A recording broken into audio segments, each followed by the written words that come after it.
E eu estou chegando aqui de frente para dizer que hoje vou entrevistar o Carlos Roberto Paes Wells, um ufólogo que faz contatos com outros mundos.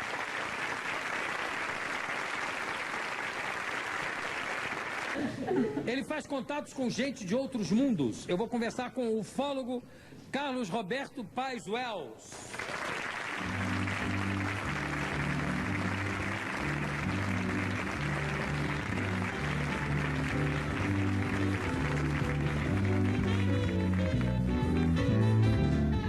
Carlos Roberto, eu fiquei sabendo que você, inclusive, visita vários planetas. Já tive experiências em que essa oportunidade aconteceu.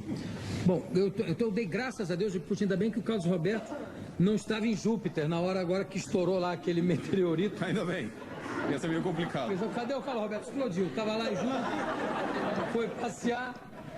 Como é que são feitas essas viagens? Você começou a ser ufólogo depois que teve algum contato com seres de outros planetas ou foi ao contrário? Não. As experiências de viagem aconteceram posteriormente a experiências de contato que aconteceram no Peru. Sou peruano, nascido em Lima. Você é peruano? Sou peruano, já há 18 anos aqui no Brasil. E em 74, meu pai, inclusive, a coisa de família, meu pai investiga... Seu pai é da terra mesmo? Meu pai é da terra, graças a Deus. Senão aí fica meio complicado, tem que explicar algumas coisas, lógico. Agora, meu pai já em 55 fundou uma entidade de investigação do fenômeno aqui na América Latina. É um pioneiro praticamente no campo. No Peru tem muito, aparece muito, né? Bastante. Inclusive a famosa Shirley MacLaine, né, que inclusive escreveu vários livros, tem toda uma atividade hoje exatamente espiritualizada. Ela se iniciou basicamente nesse assunto através de uma experiência que ela teve no Peru alguns anos atrás. Então a minha terra, na verdade, é um local de muitas atividades ufológicas, de contatos. E Machu Picchu... Machu Picchu é uma região muito bonita, bacana, inclusive hoje, ponto inclusive de muita gente que espiritualizada procura lá algum tipo de revelação. Machu Picchu. Isso por causa das civilizações incas? As civilizações incas, na sua mitologia, tem muitas lendas, mitos que falam a respeito de visitas de entidades. Deuses, criaturas que em algum determinado momento chegaram para ajudar, vinda do sol, dos céus, com roupa ou com, digamos... Trajes diferentes. Mas conta então como é que foi o seu primeiro contato? Como nós nos criamos num ambiente onde falar de disco voadores era normal, a gente tinha muita amizade com gente de outros países que também pesquisava. Com gente de outros países, ainda nesse planeta Terra. E decidimos imitar uma experiência que foi realizada na Colômbia. Meu irmão, eu e um grupo de garotos, todos filhos de pessoas que participavam do Instituto do meu pai, e decidimos ver se era possível contatar mentalmente com uma entidade que se dizia extraterrestre. Se era possível isso. Fizemos uma experiência, uma suposta entidade se manifestou dizendo ser extraterrestre, a gente não acreditou muito e pedimos que desse uma prova. Aí marcou uma data, uma distância de uns 60 quilômetros da cidade de Lima, no meio do deserto, vamos para ver, fomos. E na hora indicada, na hora realmente apontada por essa entidade, um objeto apareceu e se aproximou de nós a uma distância de quase uns 80 metros. Que tipo de objeto era? Era um objeto discoidal, mais ou menos de uns 30 metros de diâmetro. Eram dois pratos colados pela boca, a parte central segmentada, e tinha umas escotilhas, uma meia dúzia de escotilhas, que pareciam obviamente janelas. Vimos umas sombras, inclusive. Isso foi visto à luz do dia ou era... Não, era de noite, era umas 21 horas mais ou menos. O objeto ficou lá parado, nós estávamos apavorados, era um grupo de moleques, eu tinha na época 18 anos, e falei, bom, vamos nos levar embora, o que vai acontecer aqui? Veio uma mensagem através de um dos garotos, meus companheiros, e dizendo que não iam pousar, não iam se manifestar, porque nós não estávamos preparados para isso, mas tinham vindo para demonstrar que o contato era real. Isso para os meninos, já deram dessa satisfação para os meninos que estavam brincando lá? Para nós. Eles têm muito pouco o que fazer, né, nos outros mundos, porque eu nunca vi. Eles aparecem assim para dar susto em velhinha lá em Botucatu. Um outro parece para os meninos marcaram com a gente lá, vamos lá. Por que eles aparecem? Eles têm um tempo ocioso muito grande, é isso? O problema de aposentadoria já foi resolvido? Bom, praticamente não tem que marcar ponto que nem a gente, isso parece bem claro. Não trabalham, né? Talvez o tipo de trabalho deles não seja que nem o nosso, né? Bem diferente nesse sentido. Agora, tudo indica, pelo que eles tenham informado, de que há todo um grupo de entidades que estão voltadas a esse tipo de pesquisa com relação ao planeta Terra. Você está full time aqui. Me explica uma coisa, Carlos Alberto. Você disse o primeiro contato através de uma entidade que disse que era de outro planeta. Perfeito. Mas como de outra entidade? Vocês estavam fazendo uma espécie de sessão espírita? O que Mais que ou era? menos. Fizemos um trabalho, digamos, de contato telepático, que se dizia psicográfico, através de uma escritura automática, tentar receber a influência de uma entidade, obviamente alienígena, diferente da gente. Então, não havia certeza de que o contato fosse real. Mas a pessoa, o rapaz que estava com... Que idade tinha? Você tinha 18, o outro Tinha tinha o quê? 18, 17. 17. Isso. Teve alguma alteração na voz na hora que ele falou? Nada? Ele Foi falou... psicográfico, você Foi foi psicografado. escrever, não houve verbalização. Qual é esse livro que está aqui contigo? Eu trouxe para você um livro que eu lancei o ano passado aqui no Brasil, que narra toda a experiência nossa. A nossa experiência, na verdade, é bastante famosa no mundo todo. Os Semeadores de Vida. Isso. Por que esse título, Os Semeadores de Vida? Porque eu tentando, de uma certa forma, esclarecer a respeito dos objetivos e intenções desses seres com relação ao ser humano. Há muita informação a respeito de abduções, você tem vários filmes hoje, inclusive no mercado, falando sobre essas experiências abdutivas. Experiência abdutiva, você diz o quê? Ou seja, de pessoas que foram raptadas por seres extraterrestres, foram levadas ao interior do objeto e lá submetidas a uma série de experiências.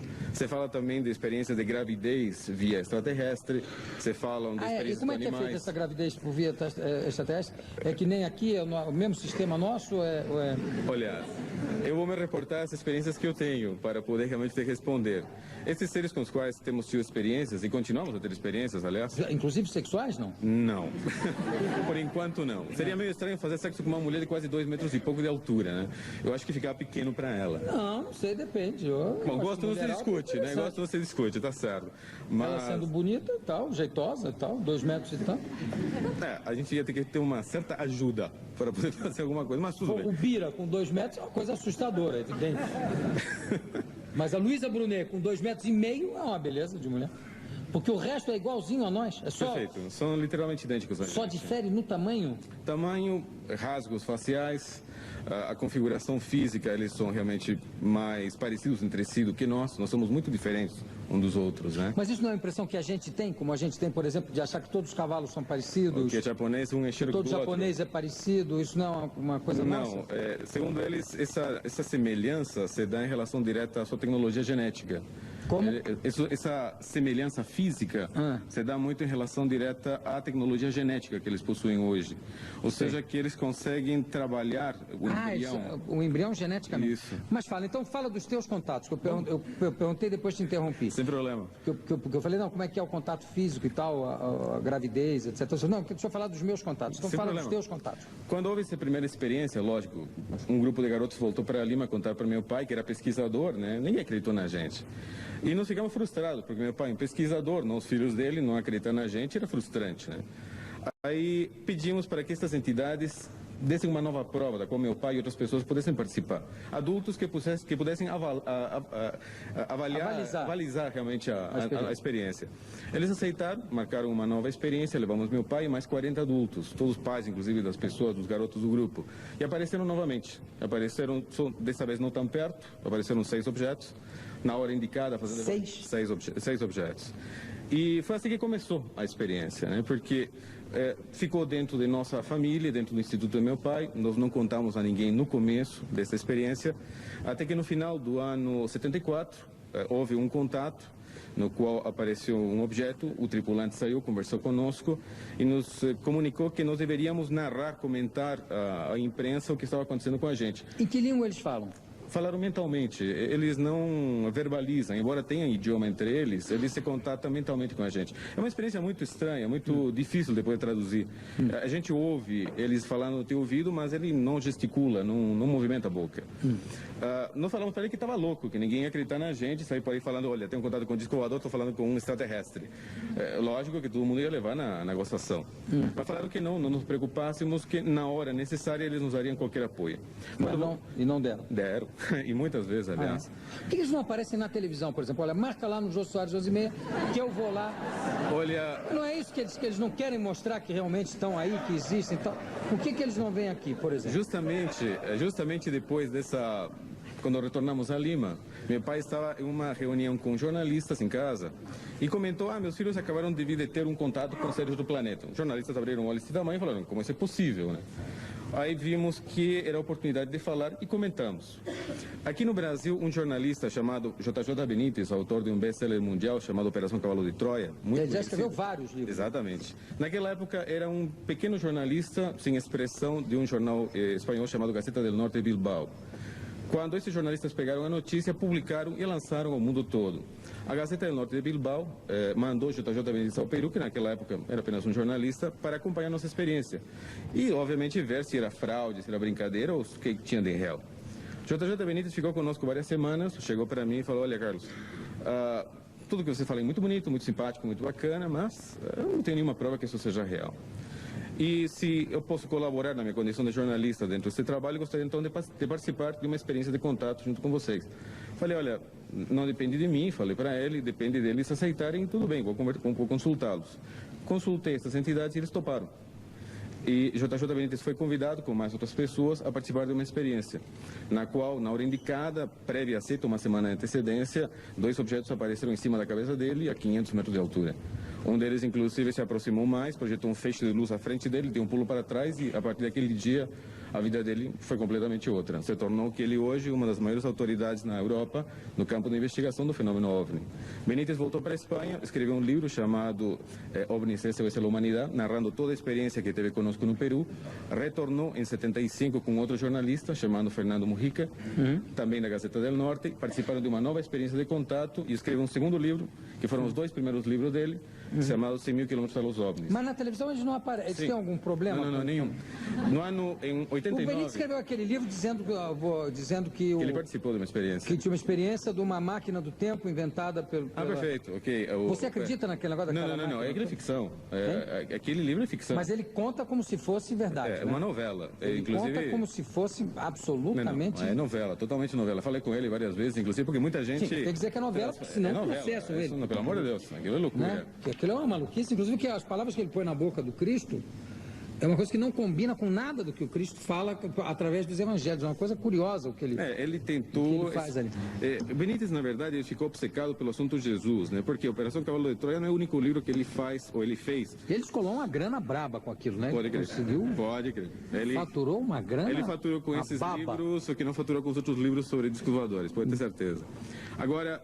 Respondendo a tua pergunta, em 89 e em 92, nós convidamos jornalistas de vários países, inclusive canais de televisão, a encontros programados conosco. Isso aconteceu em 89 no Peru e em 92 aconteceu no Chile. Mas, por exemplo, se você continua em contato com eles... Perfeito. Você não pode marcar uma entrevista com um deles? Por que eles não vêm, por exemplo, dar uma entrevista? Como eles já responderam antes, são eles que dizem quando e como. Não somos nós que vamos determinar isso. Em 89, convidamos 5 canais de televisão, 2 de Miami, outro de Argentina, no Peru, inclusive 2 emissoras. Apareceram na hora indicada, frente a mais de 50 jornalistas de vários países. Saiu apareceu na televisão eles? Infelizmente o objeto não se aproximou tanto e, obviamente, sendo uma filmagem noturna, apareceu só realmente um ponto de luz se deslocando. Outra coisa, por que eles só aparecem de noite? Aí no já tem vários casos deles aparecerem de dia. Já, também. Como é que você faz as viagens para esses outros planetas? Com o teu corpinho mesmo, Roberto? Entra o que? No disco? Não. Eles utilizam outro sistema de viagem interplanetário, diferente de utilizar o objeto, o disco voador, para se deslocar. Uma das coisas que eles explicam, simples e clara, é de que mesmo você desenvolvendo velocidades muito rápidas no universo, você não pode vencer a relatividade de tempo existente entre 2 pontos. É isso que justamente Einstein já colocou com relação à própria relatividade do tempo. Sim, mas, por exemplo, vamos até Júpiter. Perfeito. Você desmaterializa aqui e materializa em Júpiter. Correto. É isso? É isso. E a atmosfera, a temperatura, tudo isso, como é que fica? É bem claro que você vai se preparar previamente para saber qual é o ponto de saída. Você não vai sair para qualquer lugar onde as condições ambientais não são adequadas a você. Então, obviamente, por exemplo, se você vai para um planeta que não tem atmosfera, você tem que ir com um tubo de oxigênio. Habilitado, perfeitamente, claro. Ah, é? Perfeito. Onde é que você já... E você já foi com essa roupa toda para algum lugar, não? Onde é que você já teve? É um planeta que eles dizem serem Alfa Centauro, a 4,5 anos-luz de distância. Foi lá que você teve? Sim. Em Júpiter você não teve? Não, Júpiter, graças a Deus, não. Não. É um planeta que tem a mesma estrutura que a Terra tem? Perfeito. A mesma estrutura ambiental da Terra? Perfeito. E tem habitantes? Tem. E tem cidades? Tem. Como é que são as cidades lá? Olha, uma arquitetura maravilhosa, fantástica, uma população enxuta, uma cidade extremamente pequena, gente que não tem problemas de miséria dobrando uma esquina, não tem trombadão a qualquer canto. Tem eleições? De uma certa forma teriam. De uma certa forma teriam eleições democráticas. Tem obviamente. dinheiro? Não. Não tem dinheiro? Não tem dinheiro. Então não tem eleições. Se não tem dinheiro... As atividades hierárquicas não têm os benefícios que realmente nós temos aqui. Só assume dores de cabeça, isto é, compromissos. Quem? A pessoa que assume um cargo, digamos, de autoridade... De governante. Mas se não tem dinheiro, não precisa ter nada disso. Quer dizer, não existe a cobiça, por exemplo. Não existe. Não existe. Não há necessidade disso. Porque todo mundo tem uma estrutura em que ela trabalha para satisfazer as demandas, as necessidades de todos os habitantes. Como é que eles se vestem? Naturalmente, ou seja, é um tipo de roupa que podemos falar dos astronautas, né, que é típica. Para andar na cidade, na rua? Tem a roupa de rua, como é que é a roupa de rua? Normalmente utilizam uma vestimenta que lembra muito a roupa romana, embora também utilizem muito macacões para atividades, digamos, de labor, de trabalho. Tem automóvel lá? Não. Como é que as pessoas se transportam assim, teletransportadas também? Não, por isso. Vou lá. Aparece lá. Apareceu lá. As cidades são pequenas, como eu te falo. Ou seja, mas as pessoas andam a pé, tem trânsito? Anda a pé. Ou seja, os locais são extremamente próximos entre si. Não tem automóvel, não tem transporte coletivo? Existe um tipo que nós poderíamos chamar de trens, que realmente fazem certos transportes. E você quando foi lá, você usou a roupa deles ou você estava Não, estava com a minha, perfeito. Como é que era? Assim, estava assim? Vestido, normal. E as pessoas estranhavam na rua? Olha, um da terra, não. O olhar deles era estranho, né? Eu me sentia, com seres de quase 2 metros e pouco de altura, eu me sentia um nanico frente a todos eles. É uma experiência estranha. O olhar deles é muito penetrante, o olhar deles é estranho. E só desse planeta, esse pessoal que veio aqui era desse planeta? Sim, perfeito. Ah, perfeito. Então, agora, existem vários seres com os quais temos tido experiências. Além desses grandões? Além desses grandões. Por exemplo? Seres já um pouco mais parecidos conosco, inclusive de estatura mais baixa, cabelo loiro, alguns inclusive de cabelo escuro, também de formas físicas muito semelhantes à nossa. E tem alguns morando na Terra, não, né? Segundo eles, sim. Um deles? Alguns deles. Nós, em sim. que país eles moram? Eles não deram as coordenadas exatas, mas segundo eles afirmam, existem seres. Mas o que eles quando vêm morar aqui na Terra, o que é? É penitência? Que eles vêm pagar? O que é? Pesquisa. Apenas pesquisa. Única e exclusivamente pesquisa. Pesquisa. Pesquisa. Investigação. E casam aqui com não terráqueas? Não pode misturar. Geneticamente não dá para misturar. Talvez sim daria, mas... Qual é a origem da... Eles falam, você fala aqui, os semeadores de vida. Perfeito. Eles falam qual é a origem da Terra, qual é a origem da vida no universo? Fala. No universo como um todo tem suas teorias. Agora, eles, com relação à origem do nosso planeta, têm realmente uma teoria extremamente interessante.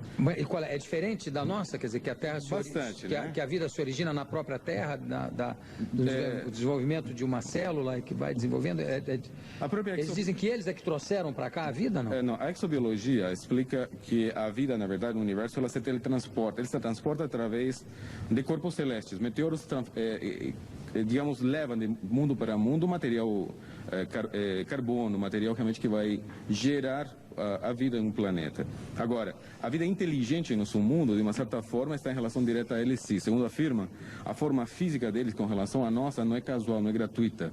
Nós seríamos, teoricamente, descendentes de antigas colônias que existiram nesse planeta, destes mundos que hoje nos visitam.